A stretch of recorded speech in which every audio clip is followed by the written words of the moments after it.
Isusulong ni Pangulong Ferdinand R. Marcos Jr. sa kanyang muling pagdalo sa APEC Leaders Meeting sa San Francisco, California sa susunod na linggo ang iba't ibang programa at proyektong makatutulong sa bansa. May ulat si Alan Francisco. Biyaheng Estados Unidos si Pangulong Ferdinand R. Marcos Jr. sa susunod na linggo para dumalo sa APEC Leaders Meeting sa San Francisco, California.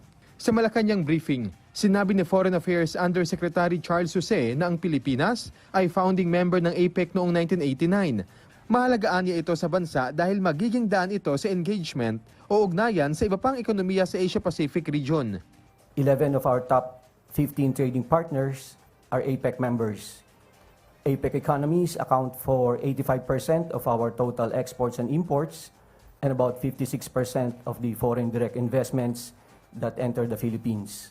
Tema ngayong taon ng APEC ang Creating a Resilient and Sustainable Future for All na ayon sa DFA ay nakalinya sa economic agenda ng administrasyon ni Pangulong Marcos. The administration's 8-point socio-economic agenda envisage an economic transformation for a prosperous, inclusive, and resilient Philippines by prioritizing the creation of more quality and green jobs. Key to this economic transformation is ensuring a sustainable future for every Filipino to have a matatag, maginhawa at panatag na buhay. Ito na ang pangalawang pagkakataon na dadalo si President Marcos sa APEC at ngayong taon, inaasahang isusulong ng Pangulo ang makatwiran, sustainable at abot-kayang energy transition. Bibigyang diin-aniya ng Pangulo ang pamumuhunan sa clean energy para mapreserba at maprotektahan ang kapaligiran habang tinitiyak na ang bansa ay energy secure at sufficient.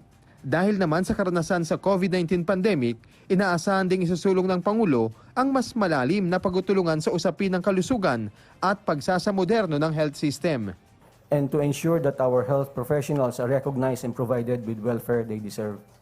Tatalakayin din ng punong ehekutibo sa pulong ang digitalization at innovation sa tulong ng digital transformation. Tulad ng nakaraang taon, itutulak din niya ang digital participation ng mga MSME sa bansa. Hindi rin mawawala ang pagsusulong ng Pangulo sa food security at ang benepisyo para sa mga maliliit na magsasaka gayon din ang climate action. Sabi pa ng DFA, maaari ring magkaroon ng bilateral meeting sa iba't ibang world leaders ang Pangulo habang nasa APEC. Depende na lamang sa schedule at logistical considerations. Pangungunahan din ni President Marcos ang Philippine Economic Briefing at ang pagkipagpulong sa mga nangungunang kumpanya sa Estados Unidos. Bukod dyan, inaasahan din ang pagkipagkita ni President Marcos sa Filipino community sa San Francisco, Los Angeles at Honolulu sa Hawaii.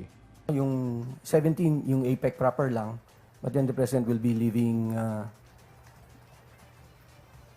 I think, November 18 for Los Angeles and also for Honolulu on the,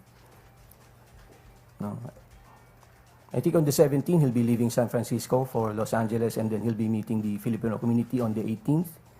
And then he will leave Los Angeles for Honolulu on the 18th. And he will be meeting the Filipino community on the evening of the 18th. Sa Honolulu, sabi ni Yusek Jose, inimbitahan din si Pangulong Marcos na bisitahin ang Indo-Pacific Command. It adds a layer to the cooperation that we're trying to establish with like-minded states in order to promote what we have been advocating all along, a rules-based order, and especially in the maritime areas. Alan Francisco para sa Bayan.